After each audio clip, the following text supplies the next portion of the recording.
This presentation demonstrates a practical application of the risk management portion of a safety management system. This example was contributed by Captain Robert Sumwalt, U.S. Airways, retired, member and former vice chair of the NTSB. It's based on an actual operation from a corporate flight department. A previously published FAA System Safety Handbook has the following quote that is particularly appropriate to problems regarding continuing operational safety and risk management. Risk management is not an additional task, something added on at the end. It is the way we perform our daily business. It's what we do in the operations and activities involved in providing products and services. Let's review and emphasize the key aspects of risk management. First, we have to have a firm grasp on the systems, the operations, and the operational environment that is involved.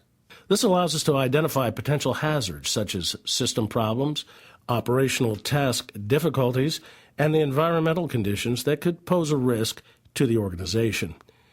Now that the risk has been established, you can determine the likelihood and severity of that risk, thus allowing you to make an informed decision about risk acceptability and the need for risk controls.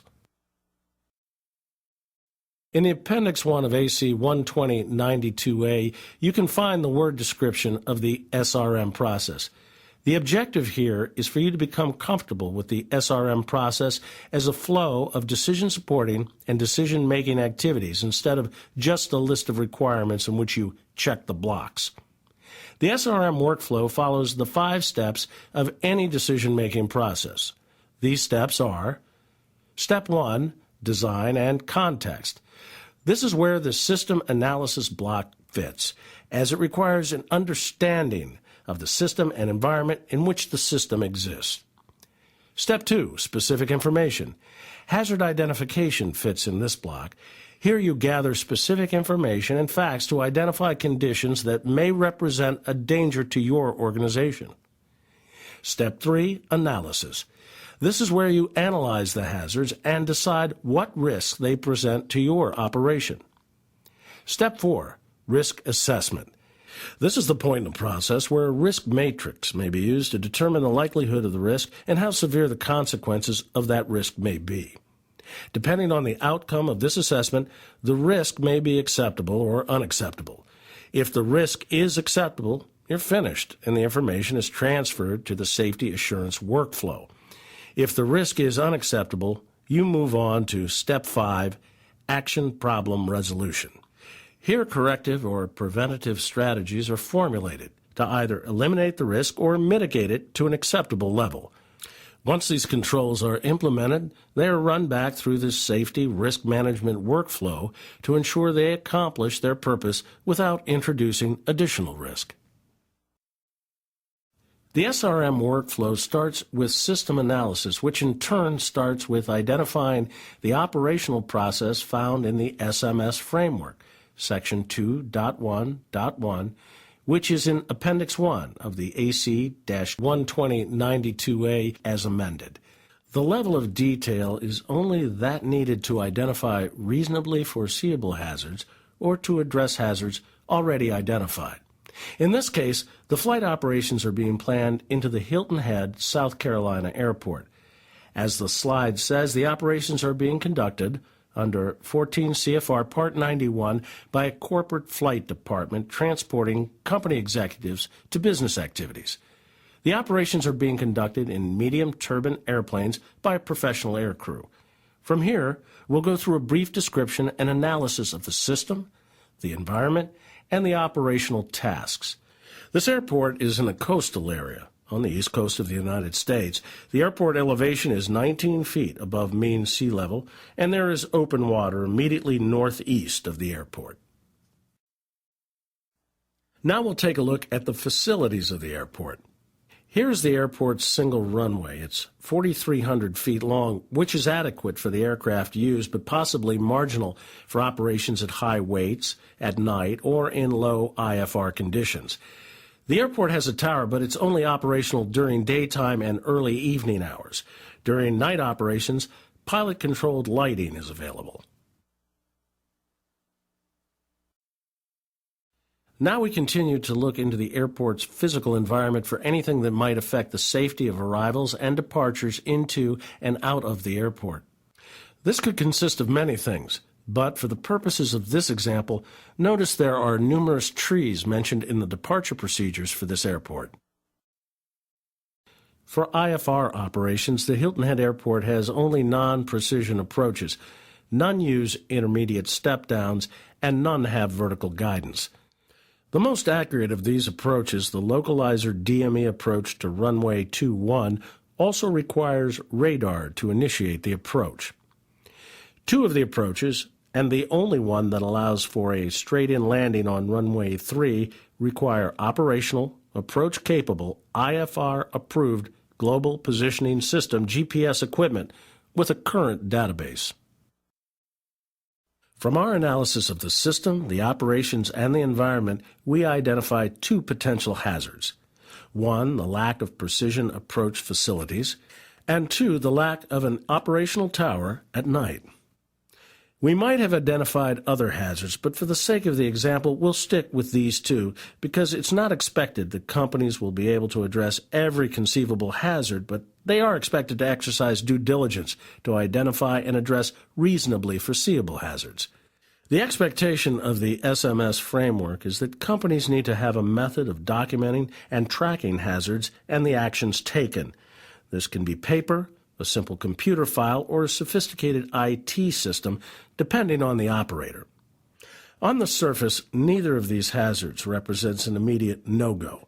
In fact, many pilots will say that the airport has relatively good facilities and conditions for an experienced, competent crew. However, for routine operations, we want to look at making our risk as low as reasonably practical. In spite of the fact that operations into non-towered airports using non-precision approaches are conducted routinely, analysis conducted by the Flight Safety Foundation identifies these two conditions as being high on the list of risk factors for approach and landing accidents. This risk matrix developed by the company was used to evaluate the overall level of risk. This is part of the risk acceptance process established in the SMS framework that directs the organization to use tools for risk assessment. The policy section and the SRM component of the SMS framework also have expectations that the company define the levels of management who have the authority to accept risk. This makes it necessary that these individuals have at least a basic knowledge of the assessment tools and be proficient in the use of these tools. While not being in the highest likelihood category, the potential severity of an approach and landing accident places the risk at a higher level than the company was willing to accept. It's important to note that the hazards create the risk, but we're not assessing the hazards directly. We are assessing the likelihood and potential severity of a consequence, in this case, an approach and landing accident. The conclusion of the analysis is that the risk is unacceptably high given the conditions. Remember that risk management is a decision-making activity. Thus, there may be no absolute right or absolute wrong outcome of the analysis. The SRM process is a decision tool. That's another reason why the people who make operational decisions need to be involved in the process. The policy section of the SMS framework has an expectation for the organization to designate levels of management who are authorized to make these decisions. The next step is to develop risk controls. The first place to look is back at the hazards. What is it about the set of conditions that constitute the risk in these operations? Is there anything we can do to eliminate or mitigate one of these conditions, alter the operations, or make our people better able to cope with them? Be careful with risk-reward determination. It can easily get translated into a perception that high risk is acceptable if the reward of mission accomplishment is high. This can be especially problematic in emergency operations, such as an emergency medical transport, firefighting, law enforcement, or other situations where well-intentioned but misplaced priorities can lead people to accept inappropriate levels of risk. In our search for a mitigating strategy, we should consider the alternatives. The availability of practical alternatives may affect our choice of how to attack the problem. As in hazard identification, we need to consider changing the operation, changing an element of the system, changing how our people cope with the conditions, or how they operate equipment. In this case, a ready alternative presents itself. If we need to avoid the Hilton Head Airport, the Savannah International Airport with precision approach facilities, tower and approach control facilities is within a reasonable distance. So we decided to control the effects of the two hazards that we've identified by limiting operation in two ways. One, restrict operations to hours when the tower is open. This will assure that the pilots have real-time weather, runway conditions, and facility operational information. Two, restrict operations when the weather is low IFR. Even though the ceiling of 800 feet and the visibility of 2 miles as stated are above legal limits, this company's standard provides a higher safety margin. As noted earlier, we can use Savannah as an alternate destination, determine another alternate with similar facilities, or delay the operation. In the end, we've chosen to change our operations during the conditions of night or low IFR. A subtle nuance to this analysis is that we have actually already determined that the risk of day VFR or other than low IFR conditions is acceptable. If we had decided, for instance, that the primary hazard was the runway length, our decision might have been to avoid this airport entirely. The final check on the risk control is to reassess the risk under the new condition with the risk control in place. While there's still a degree of risk with any aviation operation, it can be concluded that the controls will reduce the risk level. At this point, we need to make sure that we, number one, document the outcome in whatever hazard tracking system is employed.